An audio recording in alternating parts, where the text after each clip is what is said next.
신실하신 하나님 아버지, 오늘도 저희들을 이렇게 한자리로 모아 하나님 아버지 앞에 예배하고 찬양하게 하시니 감사합니다. 하나님, 우리가 결코 우리 스스로 갈 수 없는 예수님 따라가는 그 길에 우리를 세우시고, 하나님은 우리에게 약속하시고 결심하셔서 우리를 그 복된 자리로 그 걸음을 걸어가도록 인도하시고 계심을 믿습니다. 비틀거리고 뒤돌아서고 많이 넘어지고 하나님을 향하여 원망도 내뱉는 저희들을 여전히 주님의 긍휼과 자비하심으로 여기까지 이끌고 계시는 줄 믿습니다. 하나님, 이 시간 저희들이 믿음을 다하여 주 앞에 찬양할 때 우리를 받아주시고 아버지 하나님의 은혜로 충만하게 채워주옵소서. 이 시간을 주님께 맡깁니다. 하나님, 함께하여 주옵소서. 우리 구주 예수 그리스도의 이름으로 기도드리옵나이다. 아멘.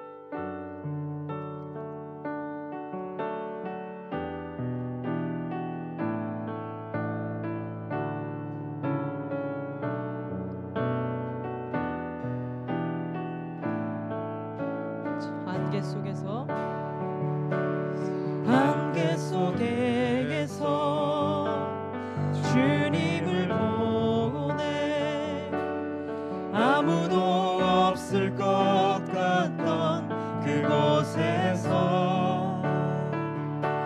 손 내미셔서 나를 붙드네 길 잃고 쓰러져 가던 그곳에서 주 말씀하시네 내 손 잡으라고 내가 곧 길이요 진리 생명이니 나 그 길을 보내 주 예비하신 곳 다른 길로 돌아서지 않으리 예수의 길 그 좁은 길 나는 건데 주 손 잡고 그 무엇도 두렵지 않네 주님 주신 약속 내게 있으니 세상의 길 그 험한 길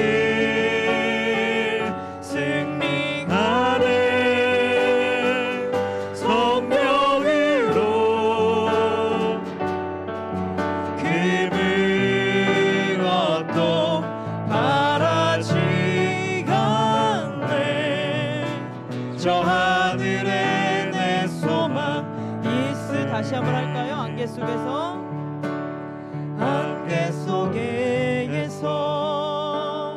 주님을 보내 아무도 없을 것 같던 그곳에서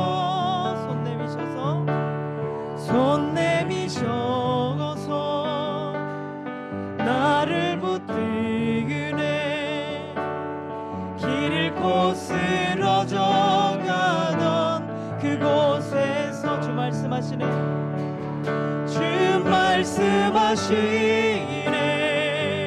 내 손 잡으라고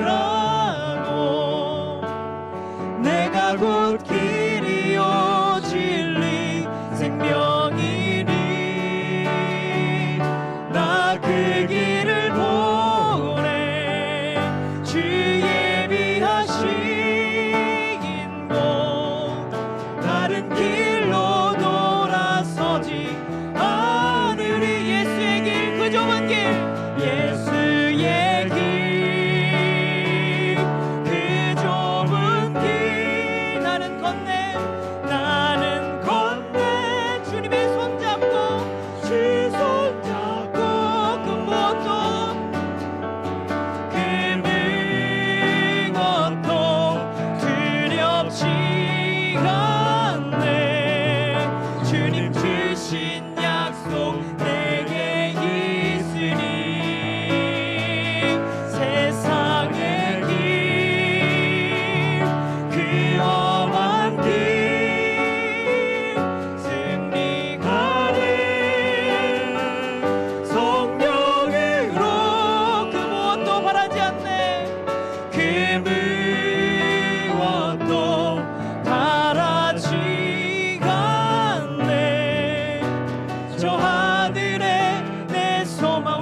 한번 고백해 봅시다. 예수의 길, 예수의 길, 그 좁은 길 우리가 걷습니다. 우리의 주님 손잡고, 주 손잡고, 그 무엇도 두렵지 않네.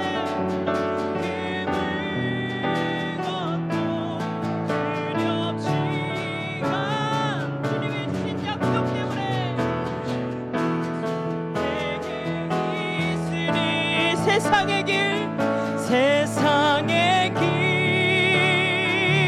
그 험한 길 승리하네, 승리하네.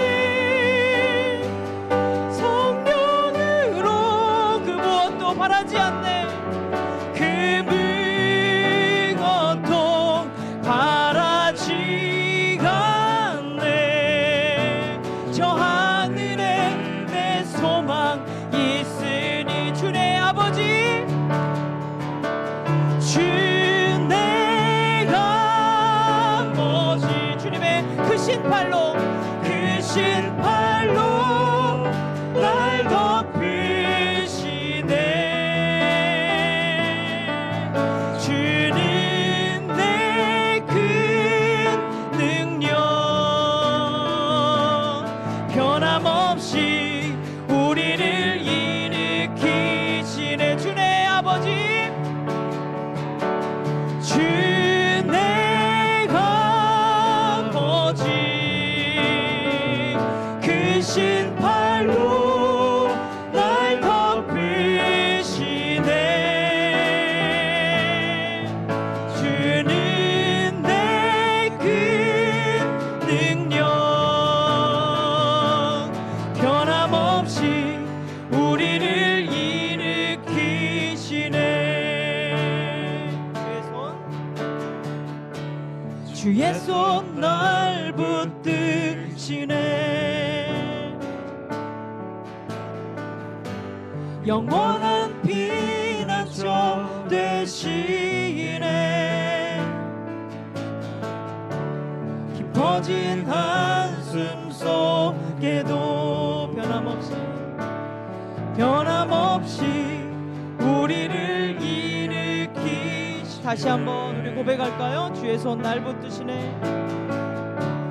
주의 손 날 붙드시네. 영원한 피난처 되시네. 깊어진 한숨 속에도 변함없이 우리를 일으키시네. 주네 아버지, 주 내가 아버지 크신 팔로 날 덮으시네. 주는 내 큰 능력, 변함없이 우리를 일으키시네. 주네 아버지, 주 내가 아버지 주님의 그 크신 팔로 날 덮으시네. 주는 내 큰 능력, 변함없이 우리를 일으키시네. 우리 시간에 함께 같이 기도하겠습니다. 같이 기도할 때 하나님은 한 번도 우리를 향한 사랑을 변한 적이 없으십니다. 언제나 한결같으셨고 언제나 우리에게 주신 약속대로 변함없이 우리를 이끌고 가고 계십니다. 그 모든 과정 속에서 흔들리고 넘어지고 원망하며 의심하는 것은 늘 언제나 우리들이었습니다. 주님이 붙들어 주시는 그 크신 팔이 아니면 우리들은 하나님 온전하게 설 수가 없습니다. 주님, 우리를 불쌍히 여겨주시고 아버지 하나님의 변함없으신 그 약속 우리의 마음에 더욱 붙들 수 있도록 저희들을 다스려 주옵소서. 주님의 그 크신 팔과 큰 능력으로 우리를 일으켜 주시고 덮어 주시옵소서. 우리를 다스려 주시옵소서. 우리 교회를 주의 은혜로 함께하여 주시옵소서. 이 시간 말씀을 듣습니다. 주님, 우리 각자에게 필요한 말씀 허락하여 주시고 아버지의 은혜로 충만하게 하여 주시며 우리 목사님 담대히 주의 말씀 전할 수 있도록 성령께서 함께하여 달라고 우리 같이 기도하겠습니다. 오 하나님, 아버지 하나님이여, 은혜를 내려 주시옵소서. 주님, 우리를 날마다 흔들리고 넘어집니다. 하나님 아버지의 변함없으신 그 사랑이 있고 우리에게 보여주신 그 십자가 사랑이 있음에도 불구하고 하나님, 저희들 끊임없이 의심하며 갈등하고 작은 시련과 어려움에도 저희들 주저앉습니다. 그런 우리들임을 주 하나님 아버지가 아시오니 불쌍히 여겨주시고 은혜를 내려주시옵소서. 저희들을 붙잡아 주시옵소서. 주님의 크신 팔로 우리를 다스려 주시옵소서. 세상 그 어떤 것에도 아버지 하나님의 사랑을 아버지여 빼앗을 수 없고 우리를 향한 하나님의 사랑을 멈추게 할 수 없다고 말씀하셨던 하나님의 그 말씀을 기억합니다. 우리를 불쌍히 여겨주시고 은혜 내려주시옵소서. 주님의 아버지 얻지 않는 그 약속, 능력의 주님의 약속, 아버지 우리의 삶 가운데 여전히 흐르고 있음을 기억하게 하여 주옵시고 저희들 고개를 들어 주님을 보게 하여 주시며 우리의 마음을 쏟아 주님을 찾을 수 있도록 인도하여 주시옵소서. 하나님, 넘어진 그 자리에 여전히 계시는 주님을 보게 하여 주셔서 우리를 한없이 끊임없이 아버지여 끝까지 영원토록 사랑하시는 주님의 완전한 사랑을 더욱더 알게 하여 주옵소서. 우리의 삶의 모든 영역 속에서 오직 하나님만을 경외할 수 있도록 어떠한 상황이 밀려오고 어떠한 아버지 현실 속에 갇힌다 하여도 하나님 아버지 하나님의 그 자리에서 주님만을 바라보며 끝까지 하나님 앞에 설 수 있는 저희들 될 수 있도록 아버지 도와주시옵소서. 언제나 오르시고 언제나 하나님 앞당하신 하나님 아버지 하나님을 따라갈 수 있도록 오직 우리 주 예수의 길, 주님 우리를 이끄시는 길로만 갈 수 있도록 아버지 우리에게 은혜를 내려 주시옵소서. 우리 교회를 하나님 아버지가 세우신 그 목적대로 하나님의 뜻대로 인도하여 주시고 우리 주 예수 그리스도의 십자가의 사랑을 증명하며 증거하고 그 사랑으로 아버지 그 사랑의 법으로 살아가는 아버지의 교회가 되도록 인도하여 주시옵소서. 하나님, 이 시간 주님의 말씀을 듣습니다. 저희들에게 필요한 말씀 각 사람에게 허락하여 주옵소서. 우리가 한 말씀 듣고 그 말씀을 힘으로 아버지 삼아 살아갈 수 있도록 인도하여 주시옵소서. 우리 목사님에게 성령의 충만함 허락하여 주시고 담대함을 허락하여 주시며 주님의 마음으로 선포할 수 있도록 인도하여 주옵소서. 이 시간을 주님께 맡깁니다. 우리에게 은혜를 내려 주시옵소서. 주님 함께하여 주시옵소서. 의지합니다. 주님.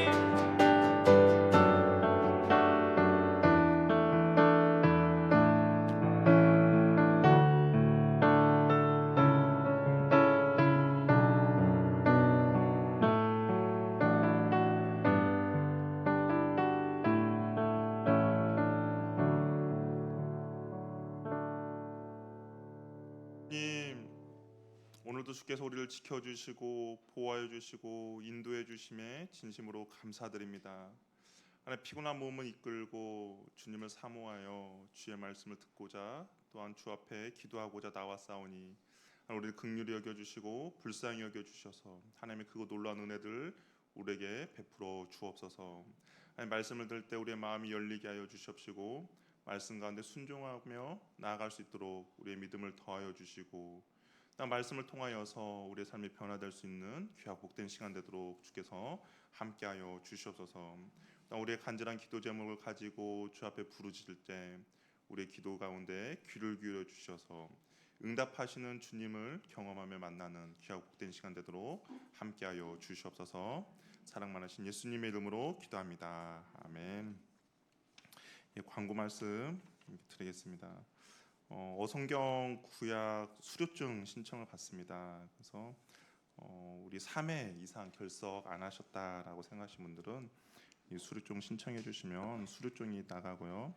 그래서 신약은 수료증이 없어도 이렇게 들을 수가 있다라고 해요. 그래서 혹시 신약 들으실 분들은 체크해 주시고, 여기 수료증이 필요한 이유는 이제 그 이후의 과정 가운데 수료증이 있어야 된다고 하니까 수료증을 신청해 주시기 바랍니다. 수료증 신청은 10,000원이고요. 그다음에 어성경 신약도 관심 있으신 분들은 신청해 주시기 바랍니다. 우리 다다음 주죠, 12월 29일 우리 토요일에 교회 김장이 있습니다. 우리 참고해 주시고 이번 주 세준 형제가 시험 있어요. 토요일 날에 국가고시 시험 있습니다. 우리 기도해 주셔서 좋은 결과 나올 수 있도록 함께 기도해 주시기 바랍니다. 예, 오늘 함께 나눌 말씀은 누가복음 1장 26절에서 35절 말씀입니다. 누가복음 1장 26절에서 35절 말씀 우리 한 절씩 서로 교도하도록 하겠습니다. 26절 말씀 제가 먼저 읽겠습니다. 여섯째 달에 천사 가브리엘이 하나님의 보내심을 받아 갈릴리 나사렛이라는 동네에 가서 다윗의 자손 요셉이라는 사람과 약혼한 처녀에게 이르되 그 처녀의 이름은 마리아라. 그에게 들어가 이르되 은혜를 받은 자여 평안할지어다 주께서 너와 함께 하시도다 하니 처녀가 그 말을 듣고 놀라 이런 인사가 어찌함인가 생각하매 천사가 이르되 마리아여 무서워하지 말라 네가 하나님께 은혜를 입었느니라. 보라 내게 잉태하여 아들을 낳으리니 그 이름을 예수라 하라. 그가 큰 자가 되고 지극히 높으신 이의 아들이라 일컬어질 것이요 주 하나님께서 그 조상 다윗의 왕위를 그에게 주시리니 영원히 야곱의 집을 왕으로 다스릴 것이며 그 나라가 무궁하리라. 마리아가 천사에게 말하되 나는 남자를 알지 못하니 어찌 이 일이 있으리까. 천사가 대답하여 이르되 성령이 내게 임하시고 지극히 높으신 이의 능력이 너를 덮으리니 이러므로 나실 바 거룩한 이는 하나님의 아들이라 일컬어지리라. 아멘. 우리 옆에 분과 한번 인사 나눌게요. 예수님은 우리의 왕이십니다. 예수님은 우리의 왕이십니다. 우리가 이제 예수님에 관해서 좀 이제 말씀을 좀 나누려고 하는데요. 그래서 오늘 이제 이야기는 예수님에 관한 이야기입니다. 우리 웨스트민스터 이제 23문을 보면 그리스도께서 저번 주 우리의 중보자 되어 주신다라고 했어요. 그러면 과연 그분이 우리의 중보자로서 무슨 직분을 행하셨나? 그분이 우리의 구속자로서 무슨 직분을 행하셨나? 우리 같이 한번 읽어보도록 하겠습니다. 같이 한번 읽겠습니다. 시작. 우리의 구속자로서 낮아지고 높아진 모든 과정에서 선지자와 제사장과 왕의 직분을 행하셨습니다. 예수님께서 이제 이 땅 가운데 오셔가지고 행하신 직분이 있다라는 거예요. 세 가지 직분이 있는데 하나는 선지자 그리고 제사장 왕의 직분을 행하셨다라고 이야기를 하고 있습니다. 우리 사도행전 3장 21절 21절도 보면 하나님이 영원 전부터 거룩하신 선지자의 입을 통하여 말씀하신 바 만물을 회복하실 때는 하늘의 마땅히 그를 받아두리라. 모세가 말하되 주 하나님이 너희를 위하여 너희 형제 가운데서 나 같은 선지자 하나를 세울 것이니 너희가 무엇이든지 그의 말을 들을 것이라. 여기서도 보면 하나님께서 선지자 모세와 같은 선지자를 세울 것이다. 예수님에 대해서 이야기했는데 예수님께서 이 땅의 가운데 이 세 가지 직분을 행하셨다라고 이야기를 하고 있습니다.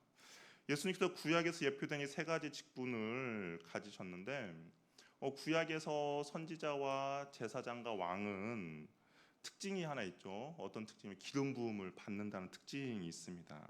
그래서 기름 부음을 통하여서 성령의 능력을 힘입어서 이 세 가지의 능력을 하는데 우리가 다시 한번 예수 그리스도에 대해서 다시 한번 살펴보면 저번 주에 예수는 이름이라고 이야기했고요. 그리스도는 무엇이라고 이야기했습니까? 직분이라고 했죠. 우리가 이순신 장군 했을 때 이순신은 이름이고 장군은 직분인 것처럼 예수는 이름이고 그리스도는 직분입니다. 이 그리스도라는 단어는 구약 성경에서는 뭘로 표현이 됐을까요? 메시아라고 표현이 됐고요. 그래서 기름 부음을 받은 자라는 그런 의미가 있습니다. 그래서 신약 성경을 보면 이제 이 메시아가 신약 성경의 그리스도가 됐는데 신약 성경을 보면 성경 기자가 예수님에 대해서 그리스도라고 표현한 구절이 있어요. 우리 요한복음 20장 31절 말씀 우리 같이 한번 읽어보도록 할게요. 시작.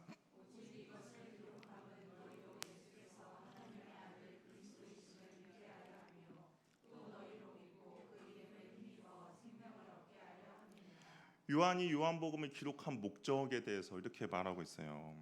예수님이 구약의 그 메시아임을 너희들에게 가르쳐주기 위함이라고 이야기하고 있습니다. 그리고 그 예수님을 통하여서 너희에게 이제 영생이 있음을 가르쳐 주려고 기록했다라고 이야기를 하고 있는 것이죠. 그리스도가 수행하는 그 제사장의 직분 그리고 선지자의 직분, 왕의 직분을 예수님께서 했는데 여기 보면 뭐 낮아지고 높아지심이라는 그런 말이 나와요. 이것은 우리가 다음 주에 좀 더 자세하게 나누도록 하겠습니다. 그럼 23번 보면 예수님께서 그러면 선지자의 직분을 과연 어떻게 행하셨는가? 예수님께서 와서 선지자, 제사장, 왕의 직분을 행하셨는데 구체적으로 선지자의 직분을 어떻게 행하셨는가? 우리 답 한번 읽어볼까요? 시작.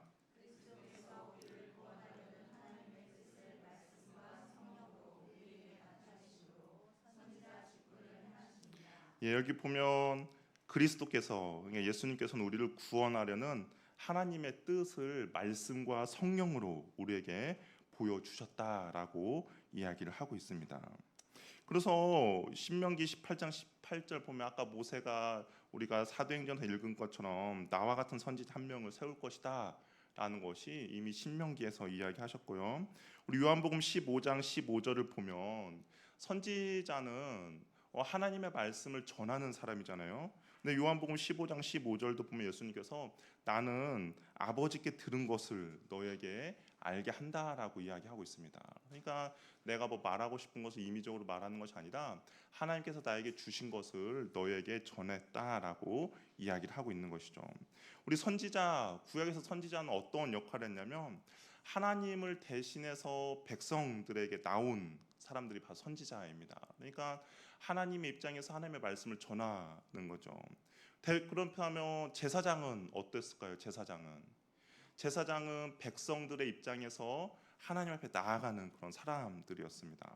그 왕은 이 두 가지를 다 감당했던 사람인데요. 근데 왜 이런 직분들이 필요했을까? 왜 구약에 굳이 선지자가 필요했고 왜 제사장이 필요했는가를 보면 인간이 타락했잖아요. 인간이 타락해서 하나님을 알 수 없게 됐습니다. 하나님의 뜻이 무엇인지도 모르고 하나님이 원하시는 것이 무엇인지도 모르고 하나님 어떻게 기쁘게 하는지도 몰랐어요. 그러니까 그 하나님의 기쁘신 뜻이 무엇인지를 가르쳐 줄 사람이 필요했죠. 그 사람들이 바로 선지자였던 것이죠.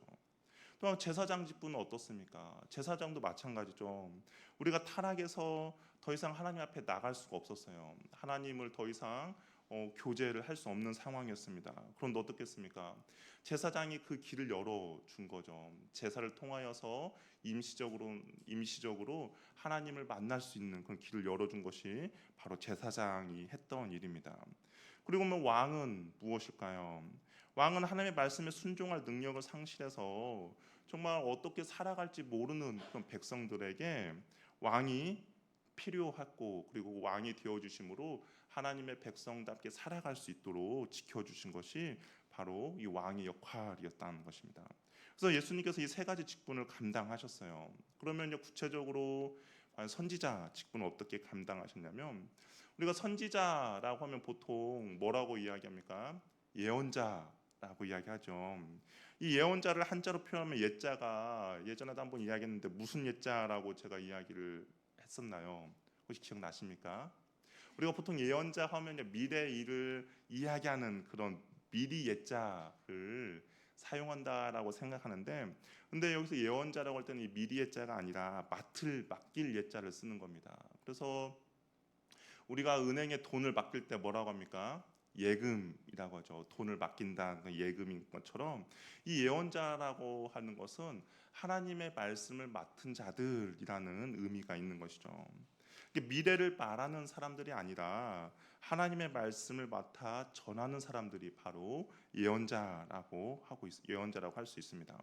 그러면 그 말씀 가운데서는 미래에 관한 내용도 포함되어 있겠죠. 미래에 대한 이야기도 포함이 되겠지만 근데 더 큰 것은 하나님의 말씀을 가지고 그 말씀을 백성들에게 가르치고 전하는 것이 이 선지자들이 하는 일이다라는 겁니다.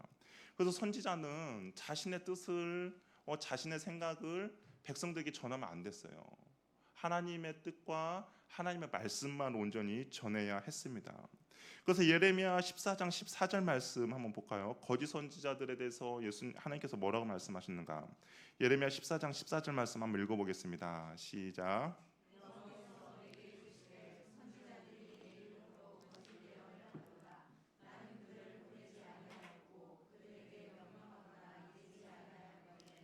그들이 거짓 계시와 점술과 헛된 것과 자기 마음의 거짓으로 너에게 예언하는도다. 이 거짓 선지자들의 특징인데, 거짓 선지자 어떻게냐면 하나님의 이름으로 거짓을 이야기했다라는 겁니다. 자신의 생각과 자신이 하고 싶은 일을 한 것이죠. 에스겔서 13장 2절 3절도 보면, 인자야 너는 이스라엘 예언하는 선지자들에게 경고하여 예언하되 자기 마음대로 예언한 자에게 말하기를 너희는 여호와의 말씀을 들으라. 주 여호와의 말씀에 본 것 없이 자기 심령을 따라 예언하는 어린석은 선지자에게 화가 있을 것이다 라고 이야기하고 있습니다. 그러니까 하나님께서 주시는 그 말씀을 가지고 백성들에게 전해야 하는데, 그냥 자신의 마음대로 자기가 하고 싶은 이야기를 하는 것을 성경에서는 거짓 예언자라고 이야기를 하고 있습니다. 그래서 예언자, 선지자는 하나님이 주시는 말씀만을 전해야 돼요. 일종의 대변인이라고 할 수가 있는 것이죠. 우리 대변인은 어떻습니까? 자기가 말하고 싶은 것이 있더라도 함부로 이야기하지 않죠. 대변인들, 우리가 뭐 정치적으로 대변인들 보면 어떡해요? 그 당에서 정해준 그런 보고서를 가지고 읽습니다. 자기의 막 감정을 가지고 하다가는 아마 큰 일이 나는 것이죠. 그래서 요한복음 7장 16절을 보면 예수님께서 이런 말씀하세요. 내 교훈은 내 것이 아니고 나를 보내신 이의 것이다라고 이야기합니다. 그러니까 내가 너희들에게 이 말하는 것은 내가 그냥 이야기하는 것이 아니라 하나님께서 나에게 말씀해 주신 것을 너에게 이야기하는 것이다라고 이야기를 하고 있습니다. 그러니까 예수님께서는 자신이 온전한 선지자임을 백성들에게 이야기를 하고 있는 것이죠.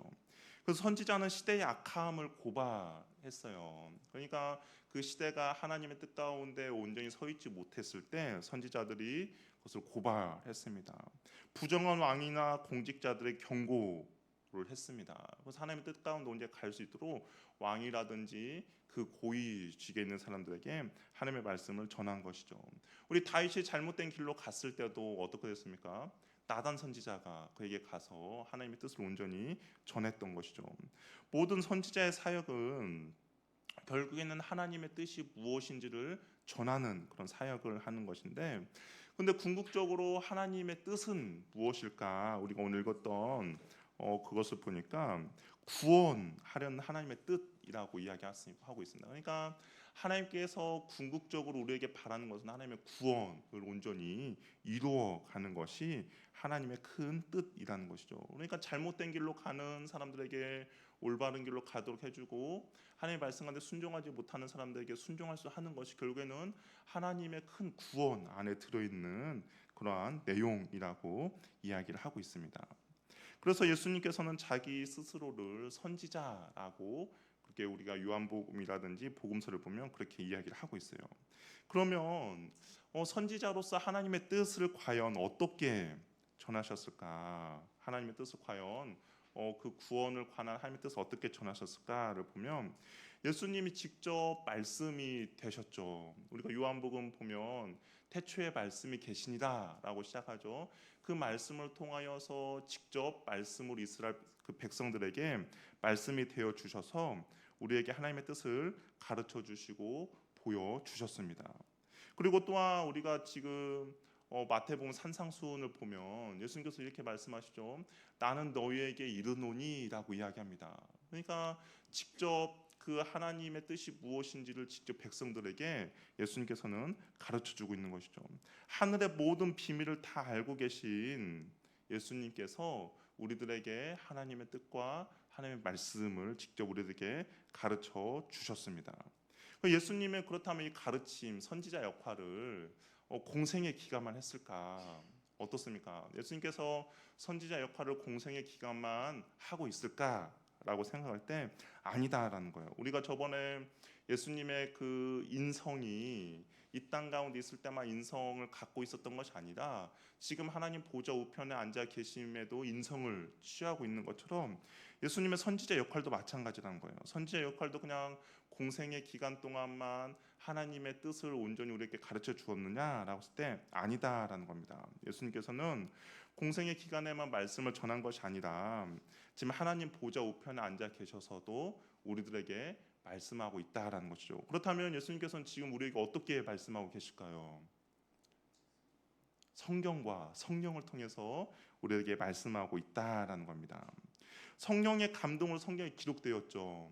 그냥 성경이 그냥 쓰여진 것이 아니라 성령의 감동으로 성경이 기록되어 있습니다. 그럼 성령은 누구입니까? 예수의 영이라고 이야기하죠. 예수님의 영이 성경을 기록했고 그 성경을 통하여서 지금도 우리에게 이야기를 하고 계시고, 그렇다고 성경만 있다고 해서 우리가 언제 성경을 깨달아지는 건 아니잖아요. 어떻게 우리가 또 하나님의 말씀을 깨닫게 됩니까? 성령의 조명하심이 있어야죠. 아무리 성경을 내가 백독하면 좋겠네요. 백독을 하더라도 성령의 조명이 없다면 우리가 성경을 온전히 깨달을 수 없는 것이죠. 단순히 내가 성경을 한 번만 읽었다 하더라도 그 안에 성경의 조명함과 성령의 인도하심이 있다면 우리가 성경을 깨달아 알 수 있게 되는 것입니다. 여전히 예수님께서는 지금도 성경과 성령을 통해서 우리들에게 말씀하고 계신다라는 것이죠. 그래서 우리가 하나님의 뜻을 온전히 알기 위해서 우리에게 필요한 것은 바로 이 성경과 성령이라는 것이죠. 이 두 가지가 잘 조화를 이루어야 우리가 극단적으로 빠지지 않고 건강한 신앙생활을 할 수가 있다라는 겁니다. 말씀을 깨닫게 해주는 성령의 역사가 있어야 하고요. 또한 하나님 말씀을 깨달음에 있어서 성령의 역사만 있다면 우리는 또한 광신자가 될 수밖에 없다라는 겁니다. 그러니까 말씀과 성령의 조화를 이루며 나아갈 때 하나님의 뜻이 무엇인지를 우리가 온전히 깨닫고 알 수가 있다라는 것이죠. 그래서 우리가 성경을 읽을 때나 우리가 설교를 들을 때 그냥 시작하고 그냥 읽는 것이 아니라 어떻게 보면 예수님의 영이신 성령님께 내가 이 말씀을 읽을 때 나의 깨달음과 설교를 들을 때 그 하나님의 진리를 온전히 깨달을 수 있도록 역사가 일어나기를 우리가 간절히 기도하고 사모하며 기도할 때 성령께서 우리가 말씀을 읽을 때 깨달음을 허락해 주시고 성령께서 우리가 말씀을 들을 때 우리에게 깨달음을 허락해 주신다라는 겁니다. 그렇기 때문에 지금도 여전히 우리들에게 하나님의 말씀을 전하시는 그 성령님께 우리가 간절히 기도하며 나아갈 때 온전한 깨달음을 얻을 수가 있다라는 것이죠. 예수님께서는 그렇게 선지자 역할을 하셨어요. 그러면 과연 예수님께서는 제사장 직분을 어떻게 이 땅에 있을 때 행하셨는가? 우리 한번 단문 한번 읽어보도록 하겠습니다. 시작.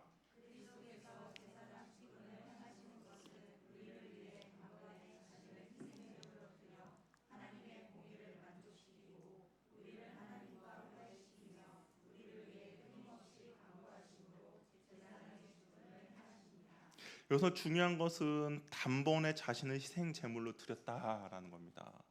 예수님께서 제사장분을 단번에 희생 제물로 드렸고 그럼으로써 하나님의 공의, 그러니까 죄를 벌할 수밖에 없는 하나님의 공의를 만족시켜줬고 하나님과 우리 사이에 끊어진 그 관계를 회복시켜 주었다라고 이야기를 하고 있습니다. 그리고 거기에서만 끝난 것이 아니라 또 뭐라고 했어요? 끊임없이 우리를 간구하는 제사장 직분을 감당한다라고 이야기를 하고 있습니다.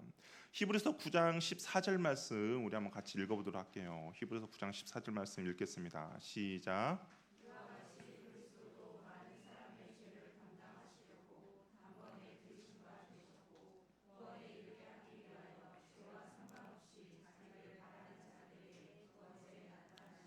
여기 보니까 사람의 죄를 담당하시려고 단번에 드림바 되었다라고 이야기를 하고 있어요. 그래서 제사장 직분을 어떻게 행하시는가 보면 하나님의 공의를 만족시켜 줬다라는 거예요. 그리고 우리를 하나님과 화목하게 하셨다라고 말합니다. 그리고 우리를 위해 끊임없이 간구하신다라고 이야기를 하고 있어요. 선지자가 하나님의 말씀을 맡아서 백성에게 전달하고 증거하는 역할을 했다면 구약의 제사장들은 사람을 대표해서 하나님께 사람들의 사정을 알고 간구하는 역할을 했다라는 겁니다. 제사장은 사람들을 대표하는 자들이었어요. 그래서 하나님의 특별한 규례를 통해서 선택되어지고 하나님께 임명하셨습니다. 구약의 제사장은 아무나 될 수가 없었죠. 제사장의 자격 요건이 있었습니다. 누가 제사장이 될 수 있었냐면 이스라엘 백성 안에서 제사장이 될 수가 있었어요. 그러니까 이방인들은 제사장이 될 수 없었어요. 그렇다고 이스라엘 그 백성 안에서만 제사장이 되는 것이 아니라 또 누가 제사장이 됩니까? 어떤 지파였죠? 레위 지파만 제사장이 되었고, 그 중에서 레위 지파에서도 또 있습니다. 누굽니까? 아론 집안에만 제사장이 될 수 있었습니다. 특별히 대제사장은 이 아론의 맏아들 엘르아살 가문의 사람들만이 대제사장이 될 수가 있었어요. 그러니까 이스라엘 백성들 중에서도 레위 지파 안에서도 아론 집안 안에서도 엘리아살 집안 가문만 대제사장이 될 수가 있었던 것이죠. 이 구약에서 제사장의 주된 사역들이 있었어요. 보면 뭐가 있었냐면 백성을 대신해서 제사 드리는 일을 했죠. 그렇다고 해서 뭐 대신해서 제사 드린다고 해가지고 뭐 제사장이 모든 제사의 절차를 다 한 것이 아니라 제사 드리는 사람을 옆에서 돕는 그런 보조 역할을 했습니다. 또 한 가지는 백성을 위해 대신해서 기도를 드렸다라는 겁니다.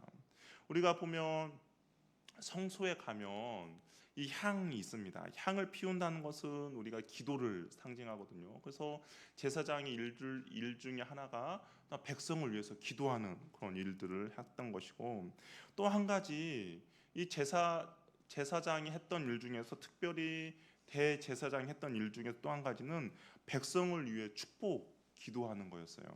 그래서 우리 민수기 6장 23절 27절 말씀을 같이 한번 읽어보도록 하겠습니다. 민수기 6장 23절 27절 말씀 읽겠습니다. 시작.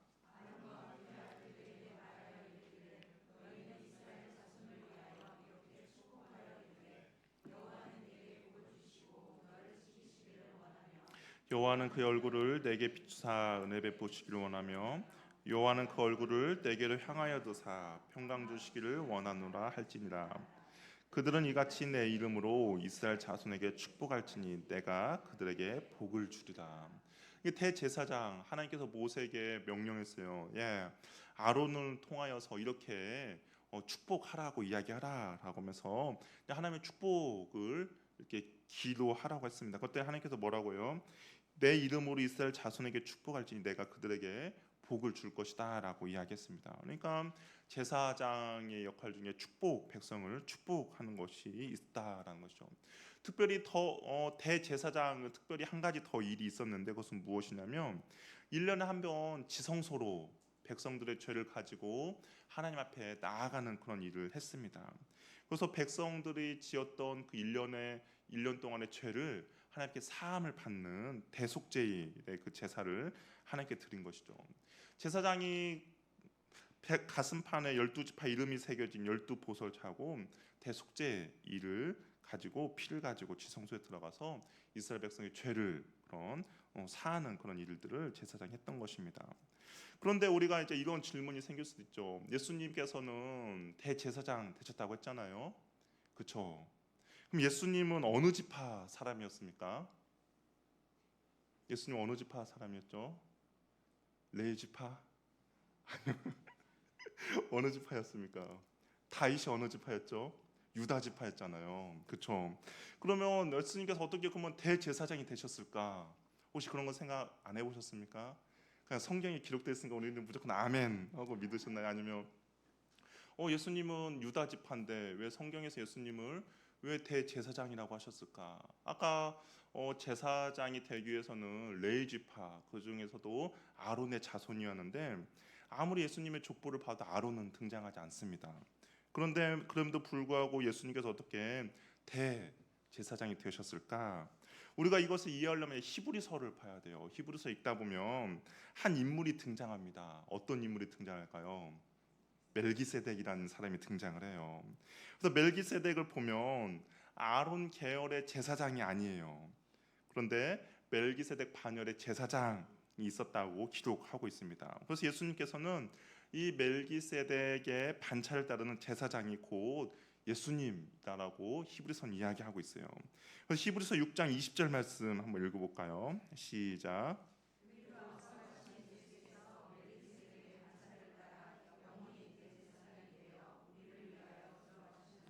멜기세덱은 또 등장하는 성경이 있습니다. 어디에서 등장할까요?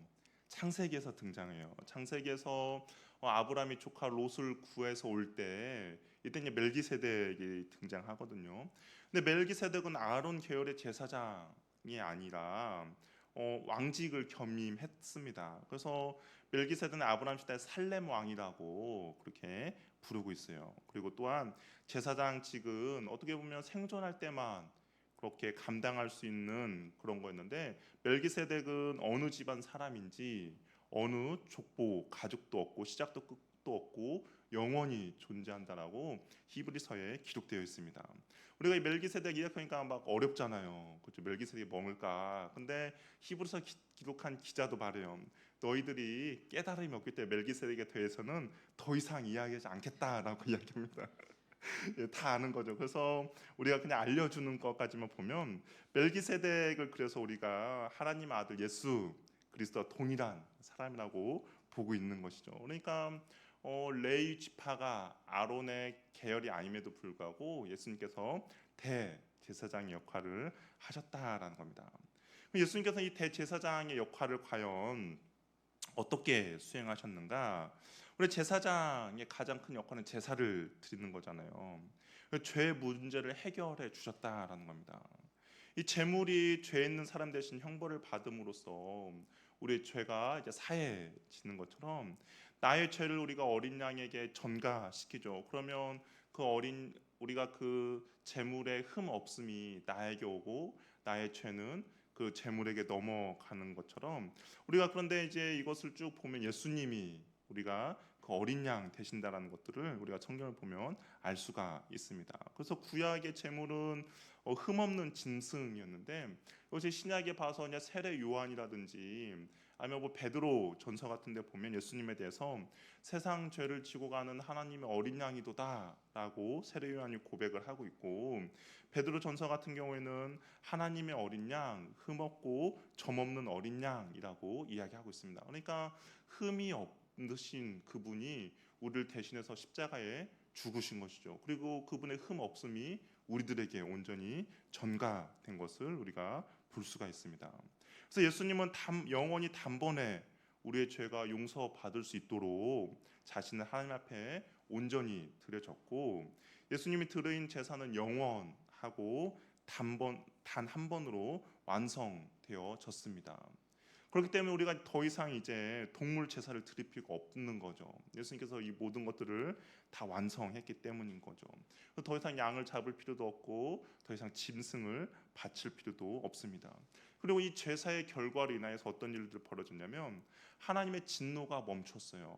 그리고 더 이상 하나님의 정죄함도 없어졌고 하나님께 죄인이 나갈 수 있는 그 길을 예수님께서 온전히 열어 주셨다라는 겁니다.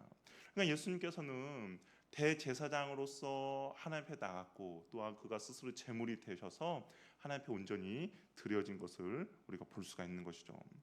예수님은 영원히 단번 우리의 죄가 용서받을 수 있도록 하나님 앞에 완전히 드려졌습니다. 그리고 나서 그런 일들 했는데, 또 그렇다면 아까 우리가 질문을 보면 예수님께서는 우리를 위하여 지금도 간구하고 계신다고 했잖아요. 그래서 예수님은 그렇다면 그 죽음으로써 그렇다면 지금 어떤 일을 하고 계시는가? 그것은 하나님 보좌 우편에 앉아 계셔서 우리를 위하여 지금도 여전히 기도하고 계신다라는 겁니다. 아까 제사장은 누구의 대변인이라고 했죠? 사람에서 하나님 앞에 나아간 대변인이라고 했잖아요. 그러니까 예수님께서는 지금도 하나님 보좌 우편에 앉아 계셔서 우리의 부족함과 우리의 연약함을 위해서 간구하고 계시는 것이죠. 우리를 위해 영원히 기도하고 계시는 거예요. 그리스도가 우리를 위해서 죽으셨을 뿐만 아니라 앞으로도 우리를 위하여서 기도하고 계십니다. 우리는 오늘도 별 생각 없이 하루를 살았어요. 그냥 우리는 특별히 하루를 그냥 살아갔습니다. 그러나 우리의 삶과 일상을 가만히 보면 이 예수님의 기도하심으로 인하여서 오늘도 우리가 살아가는 그런 하나님의 보호하심을 입지 않았나라는 생각이 드는 것이죠. 하나님께서 우리를 위해 기도했기 때문에 우리가 하나님께 기도하지 않은 것까지도 우리의 삶 가운데서 이루어지는 그런 일들이 있고, 우리의 그 하나님의 기도가 예수님의 기도가 있기 때문에 오늘도 우리가 안전하게 지금 이 자리에 앉아 있을 수 있다라는 겁니다. 그리스도의 이런 열심과 사랑이 없었다면 어찌 보면 오늘도 우리가 존재하지 못할 그런 상태였음에도 불구하고 주님께서 우리를 위하여서 열심히 기도하고 그 사랑의 마음으로 우리를 지켜주셨기 때문에 우리가 이 자리에 존재할 수도 있는 그런 이유가 될 수도 있다라는 것이죠. 그렇다면 26문 보면 예수님께서 왕의 직분을 행하셨다는 거예요. 그렇다면 과연 왕의 직분을 어떻게 행하셨는가 우리 한번 읽어보도록 하겠습니다. 시작.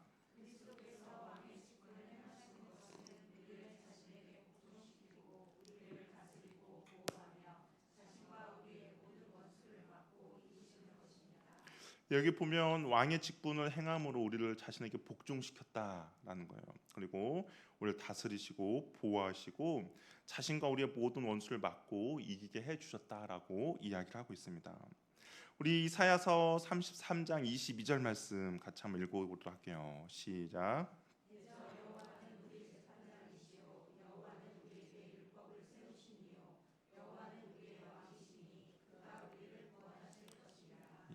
이 왕은 보통 왕이 해야 될 의무가 있습니다. 어떤 의무가 있을까요? 왕은 그 백성들 보호해 줄 의무가 있는 것이죠. 예수님께서도 우리가 그때 왕으로 우리가 예수님을 섬기면 예수님께서 해야 될 의무가 생기는 건데 그 의무는 무엇이냐면 우리를 보호해 주시는 의무가 있다라는 겁니다. 그러면 만약에 우리가 예수님의 통치와 다스림을 받지 않는다면 예수님의 보호하심도 우리들에게 없겠죠. 그러니까 이제 왕의 직분을 보면 우리를 그분께 복종하게 하셨고 우리를 다스리며 보호하셨고 원수를 막아서 이기게 해주셨다라는 겁니다. 예수님께서 십자가에 달리실 때에 예수님의 그 패가 있었어요. 어떤 패가 있었습니까? 유대인의 왕이라는 패가 붙어 있었습니다. 당시 예수님을 십자가에 못 박는 사람들은 아마 예수님을 조롱하기 위해서 너가 유대인의 왕이냐라고 하면서 조롱하기 위해서 유대인의 왕이라는 표말을 아마 붙였을 겁니다. 그런데 결국에는 그것은 또 어떤 걸 의미합니까? 이가 진짜로 하나님의 아들 유대인의 왕이구나는 것을 또한 밝혀낸 것이죠. 그래서 온 천하에 유대인의 왕 예수님이라는 것을 보여주었습니다. 그래서 우리가 복음서를 보면 마태도 그렇지만 예수님의 족보를 기록하면서 아브라함과 다윗의 자손이라고 하면서 족보를 기록한 것을 볼 수가 있어요. 결국에는 무엇입니까? 예수님은 다윗의 자손으로 오신 왕이다라는 것을 보여주고 있는 것이죠. 그리고 그 예수님은 무엇이에요? 이 땅과 장차 올 세상까지 모든 것들을 통치하고 다스리시는 그 왕이라는 것을 우리에게 말해주고 있다라는 겁니다. 예수님의 십자가 사건을 인하여서 하나님께서 예수님을 보좌 우편에 앉히시게 한 것은 결국에는 지금 또 이 땅을 다스리고 통치하게 해주시고 앞으로 올 세상까지도 예수님 다스리고 통치한다는 것을 우리에게 보여주는 것이죠. 그리고 예수님은 교회의 머리가 되셔서 지금도 교회를 통치하고 다스립니다. 그래서 우리가 예수님을 따르는 우리는 예수님의 왕으로 따르는 것이죠. 그렇다면 우리가 과연 우리의 삶 가운데 예수님 왕으로 어떻게 섬겨야 하는가? 이 교회뿐만 아니라 우리의 직장도 마찬가지겠죠. 우리의 가정도 마찬가지고 우리의 국가도 마찬가지고 내 속해 있는 모든 것들에 예수님이 나의 왕이다라는 그런 고백과 그런 행동이 있어야 한다라는 거죠.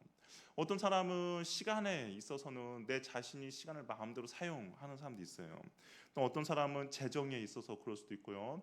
또 어떤 사람은 자신의 건강을 위해서 마음대로 사용하는 사람도 있을 수도 있습니다. 그러나 우리가 예수님을 왕으로 삼고 예수님을 주인으로 삼는다면 나의 모든 것들은 하나님 예수님께 속해 있는 거죠. 그분의 통치와 그분의 다스림을 받아야 합니다. 그러니까 시간 사용에 있어서도 내가 하고 싶은 것들을 다 하는 것이 아니라 우리는 주님의 통치와 다스림을 받아야 하는 것이죠. 재정에 있어서도 마찬가지입니다. 재정에 있어서도 내가 벌어서 이걸 모든 것이 다 내 거야라고 하는 것이나 그 재정의 사용에 있어서도 우리는 하나님의 통치와 다스림을 받아야 한다라는 거죠. 그것이 우리가 주님을 왕으로 모시는 사람들의 그런 태도와 모습이라는 것이죠. 그렇다면 예수님을 왕으로 받아들이지 않는 사람은 어떻겠습니까? 모든 나라들 중에서 가장 큰 죄가 있어요. 과연 어떤 것을 가장 큰 죄로 여길까요? 모든 나라들 거의 공통적입니다. 뭐 살인도 큰 죄죠. 뭐 도둑질도 큰 죄입니다. 근데 그것보다 더 중한 죄가 있어요. 어떤 죄일까요? 보통 생각해 보면 아마 찍으시죠. 뭐가 있을까요? 예, 반역죄입니다. 반역. 그렇죠. 반역죄라든지 아니면 대역죄는 모든 공통적인 나라에서 가장 큰 그런 죄로 속합니다. 그래서 우리 조선 시대에 보면 어떻게 해요? 대역죄인들은 삼족을 멸했죠. 어떤 것보다 가장 크게 그렇게 했습니다. 그래서 예수님을 그렇다면 왕으로 받아들이지 않는 사람들은 무슨 죄를 짓는 거예요? 대역죄를 짓는 거죠. 예수님을 왕으로 거부하는 것은 반역죄를 짓는 겁니다. 그러면 예수님이 다시 오실 때 그 반역죄를 지은 사람들을 어떻게 할까요? 가만히 내버려두지 않겠죠. 분명히 심판을 면할 수가 없다라는 겁니다. 그러나 예수님을 따르고 온전히 신실하게 따른 그 사람들에게는 영원한 나라를 예수님께서 선물로 허락해 주시겠다고 말씀하셨습니다. 그래서 예수님을 왕으로 다스린다는 것은 먼저 한 사람 한 사람 마음에 역사하셔서 각 사람의 마음을 이제 변화시켜 하나님의 백성답게 하나님의 백성으로 온전히 살아갈 수 있도록 만들어 주신다라는 거예요. 그래서 하나님의 백성이 된 사람들은 예수님의 통치와 다스림 안에 들어가서 그의 백성답게 살아가는 겁니다. 하나님의 말씀에 순종하는 거죠. 그의 법에 온전히 순종하면서 나아가는 것이고, 그리고 그 왕이신 그분을 기쁘게 하는 것이 그의 목적이 되는 것이고, 그가 원하는 삶을 살아가는 것이 예수님을 왕으로 섬기는 사람의 모습이라는 것이죠. 근데 어떤 사람들은 이 예수님을 왕으로 섬기는 것이 아니라 종으로 부리는 사람도 있다라는 겁니다. 우리가 흔히 말해서 요술램프에 나오는 사람처럼, 요술램프에 나오는 지니처럼 내가 원하는 거, 내가 바라는 것만 해주기를 원하는 것처럼 예수님을 그렇게 섬기는 사람도 있다라는 거죠. 그러나 우리는 분명하게 해야 될 것은 예수님은 나의 왕이시고 나는 그의 종이다라는 것을 우리는 꼭 기억하시길 바랍니다. 우리의 왕 대신 예수님을 우리는 지켜주시고 보호해 주신다라는 거예요. 그래서 성경을 보니까 그는 졸지도 않으시고 주무시도 않으시고 우리를 돕는다라고 이야기합니다. 낮에 해가 우리를 상하게 하지 못하고 밤의 달이 우리를 해치지 못하도록 지켜 주신다는 것이죠. 우리를 지켜서 모든 환난을 면하게 하시고 우리의 영혼을 지키면서 우리의 출입 또한 지금부터 영원까지 지키시는 분이 바로 우리의 왕 대신 여호와 하나님이라는 것이죠. 우리 시편 3편만 한번 보고 우리 말씀을 좀 마무리하겠습니다. 우리 시편 3편을 한번 볼게요.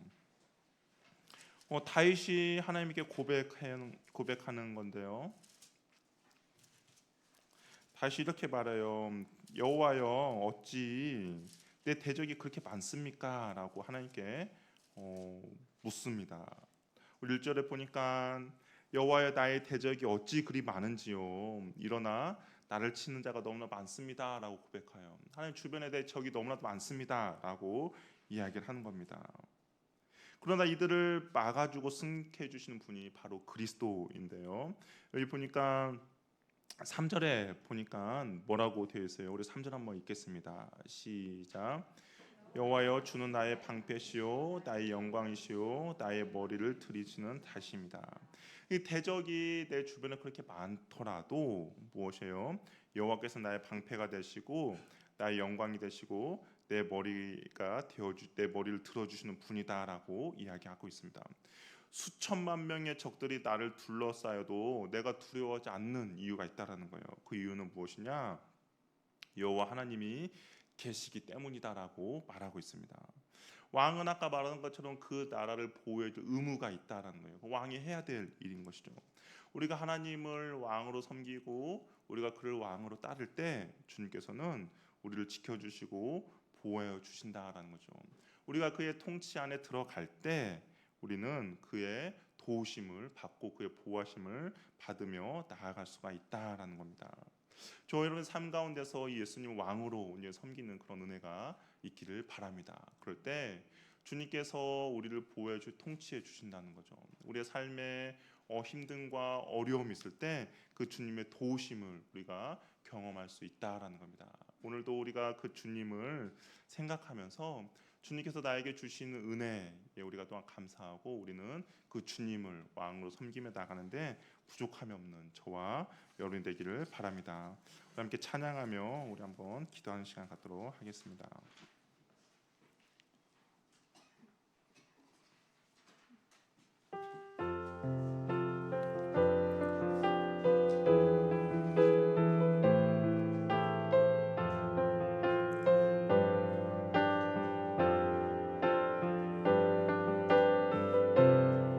모든 이름 뛰어난 이름 예수. 모든 이름 위에 뛰어난 이름 예수는 주 예수는 주 모든 무릎 꿇고 경배를 드리세 예수는 만유의 주님. 다시 한번 고백할 모든 이름에 뛰어난 이름. 모든 이름 위에 뛰어난 이름 예수는 주 예수는 주 모든 무릎 꿇고 경배를 드리세 예수는 만유의 주님 예수는 주 예수는 주 온 천하 만물을 얼어 그 보좌 영광을 돌리세 예수 예수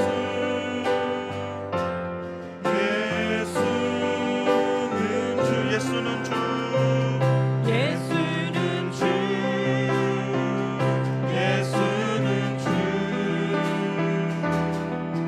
온 천하 만물을 얼어 그 보좌 영광을 돌리세 예수 예수 예수는 주 다시 한번 고백할 모든 이름 위에 뛰어난 이름. 모든 이름 위에 뛰어난 이름 예수는 주 예수는 주 모든 무릎 꿇고 경배를 드리세 예수는 만유의 주님 예수는 주 예수는 주 온 천하 만물을 얼어 그 보좌 영광을 돌리세 예수 예수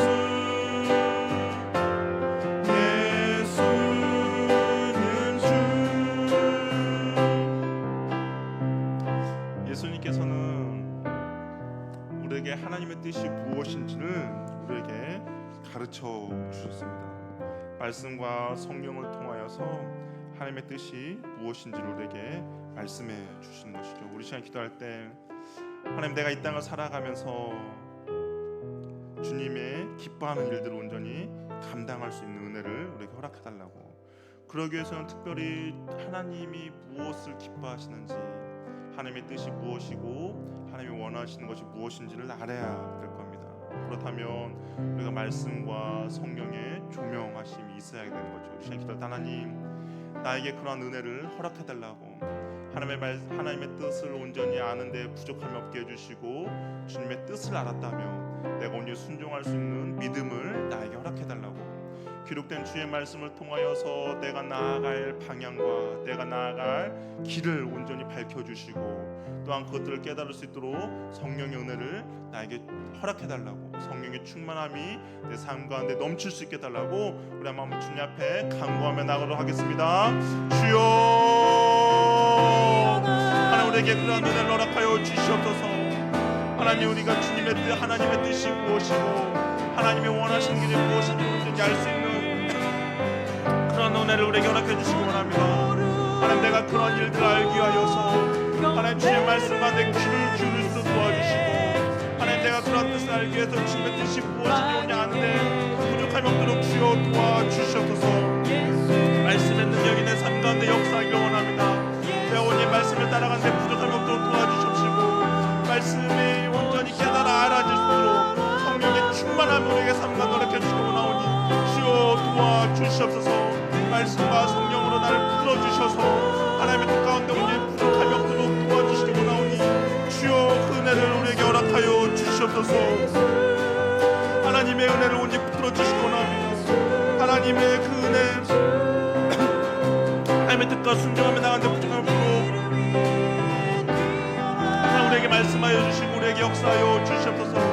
내가 주의 말씀을 읽을 때마다 하나님의 뜻을 발견할 수 있도록 도와주시옵시고 내가 주의 말씀을 들을 때마다 하나님의 감동을 깨달을 수 있도록 도와주시옵시고 하나님 내가 무슨 일을 하든지 성령의 능력과 성령의 조명함으로 이제 깨달을 수 있도록 주여 도와주시옵소서. 그래야 내가 다른 길을 가게 하여 주시옵시고 내가 다른 길로 가지 않도록 도와주시고 우리 주님의 기뻐하는 그 길을 가는데 부족함이 없도록 주여 도와주시옵소서. 하나님 그런 은혜 우리에게 허락해 주시기 원하오니 주여 역사에 주 인도해 주시기 원합니다. 하나님의 은혜가 우리의 삶 가운데 넘쳐나기를 원합니다. 하나님의 초명하심이 우리에게 삶 가운데 있기를 원하오니 주여 도와주시고 인도하여 주시옵소서. 하나님 도와주시고 인도해주시기 원합니다. 주여 역사하여 주시옵소서. 하나님의 그 기쁨이 우리 삶 가운데 넘쳐날 수 있도록 주여 도와주시옵소서. 하나님의 은혜가 있기를 원합니다. 성령의 초명하심이 있기를 원합니다. 주의 말씀을 읽을 때마다 우리의 성령의 감동이 있기를 원합니다. 주여 도와주시고 역사하여 주시옵소서. 하나님 도와주시옵소서.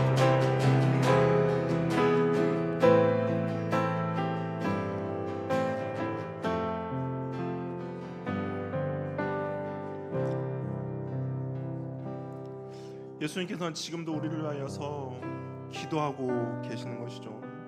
우리의 연약함을 아십니다.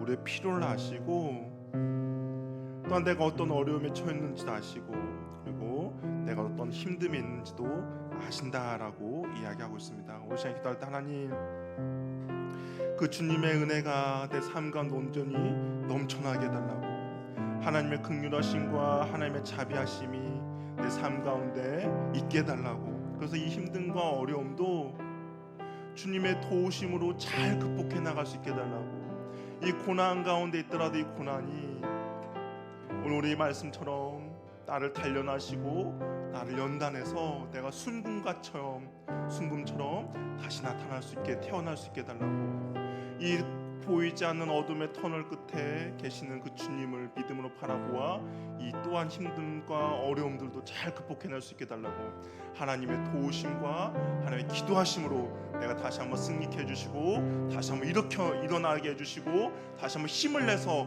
걸을 수 있는 은혜를 우리에게 허락해달라고 그 주님의 도우심과 기도가 내 삶 가운데 일어나게 해달라고 우리 다시 한번 주 앞에 기도하며 나가도록 하겠습니다. 주여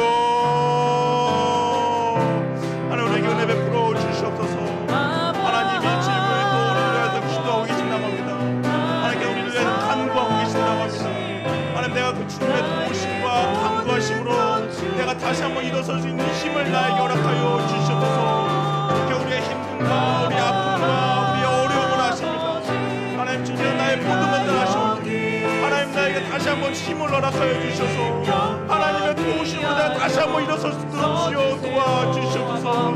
하나님의 위로가 필요한 자들에게 위로하여 주시고 하나님의 손길이 필요한 자들에게 손길을 허락하여 주시고 하나님의 도우심이 필요한 자에게 주여 도와주셔서 이 모든 것 또한 일어설 수 있도록 도와주시고 하나님 도와주시옵소서. 하나님의 어둠의 터널 가운데 있다며 하나님 그 끝에 주님이 계시면 우리가 믿고 나아갈 때 도와주시옵시고 하나님 내가 지나온 고난 가운데 있다며 하나님 고난 가운데 나에게 은혜를 주시는 그 주님 오늘 경험할 수 있도록 주여 도와주시옵소서. 하나님 나는 너무나도 연약하고 나는 너무나도 힘이 없고 하나님 나는 너무나도 부족하지만 나를 위해서 기도하시는 그 주님이 계시기에 내가 오늘도 다시 한번 일어설 수 있도록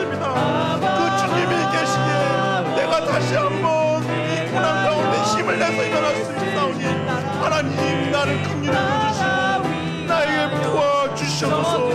하나님의 그런 은혜가 내 삶 가운데 나타나도록 도와주시옵소서. 하나님의 도우심이 나에게 다시 한번 일어나기를 원하오니 주여 역사하시고 인도하여 주시옵소서. 하나님께서 나를 위하여 여전히 기도하고 계십니다.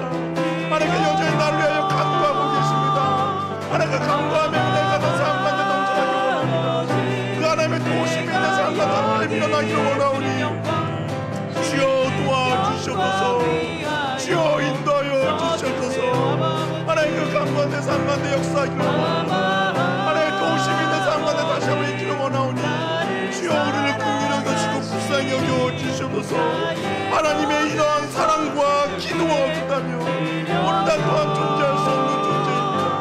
그러나 주님의 기도가 있었기 때문에 지금 내가 또한 이렇게 주 앞에 나오고 난 주님께 기도할 수 있게 감사드리고 하나님 다시 한번 내 삶 가운데 도와주시고 은혜 베풀어 주시옵소서. 다시 한번 나를 새롭게 해주시고 인도하여 주시옵소서.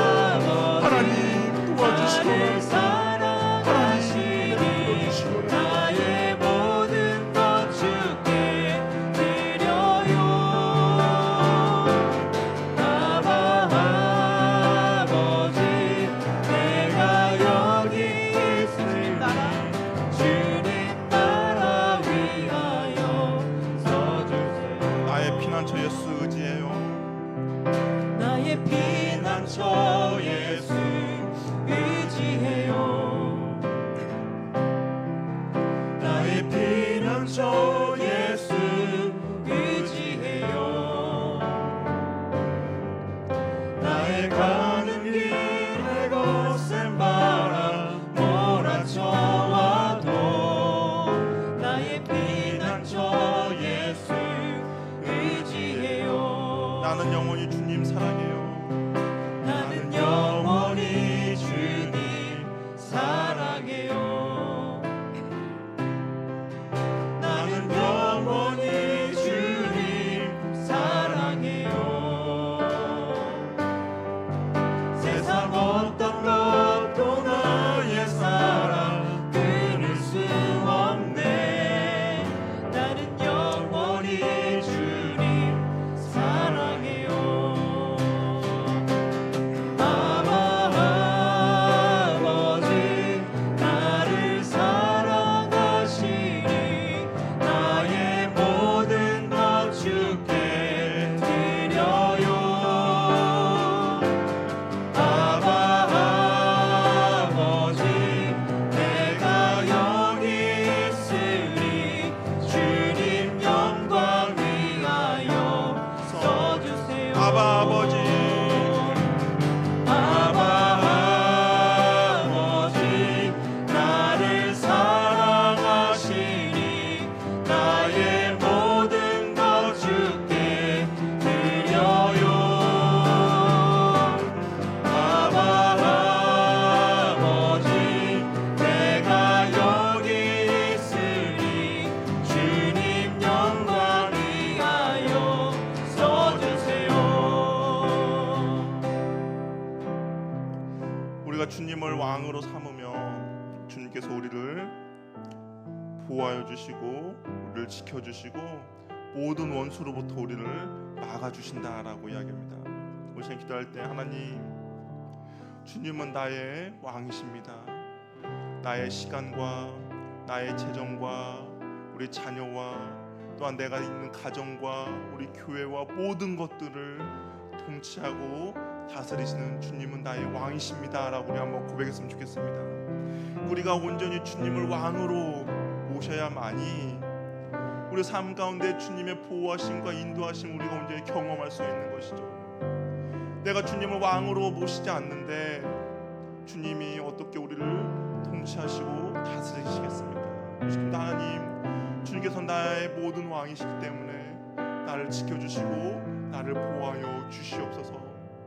나의 모든 것들을 통치하여 주시고 다스려 주셔서 난 그 주님의 통치와 다스림 안에 있는 주의 백성 되도록 주여 인도하여 주시옵소서.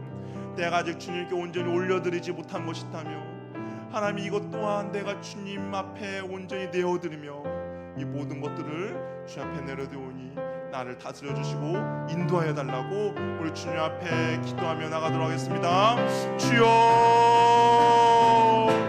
하나님, 내가 주님 앞에 온전히 나의 모든 것들을 내어드립니다.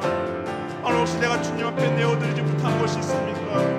하나님, 이것이 내 것이라고 혹시 내가 주여 잡는 것이 있습니까? 하나님, 혹시 최종 하나님 이 시간, 하나님 건강, 이 자녀들, 하나님 내가 이것은 절대로 안 된다고 내가 손에 쥐고 있는 것이 있습니까? 하나님, 그런 것이 있다면 내 주님 앞에 온전히 내어드리게 하여 주시옵소서. 하나님, 주님께서 나의 모든 왕이 되십니다. 하나님, 나를 통치하여 다스려 주시옵소서. 내가 내 것이라고 생각하는 이것조차도 주께서 나에게 허락해 주신 것이기 때문에 하나님, 내가 이것을 주님 앞에 온전히 내어드리오니 하나님께서 받아 주시옵소서. 혹시 내가 주님 앞에 내어드리지 못하고 나의 손을 올려드리지 못한 것이 있다면 하나님, 이것조차도 주님 앞에 올려드리는 그런 믿음을 우리에게 허락하여 주시옵소서. 나의 이것이 전부라고 생각하지만 이것 내가 주님께 아깝다라고 생각하지 않고 오늘 주님 앞에 드릴 수 있는 은혜를 허락하여 주시옵소서.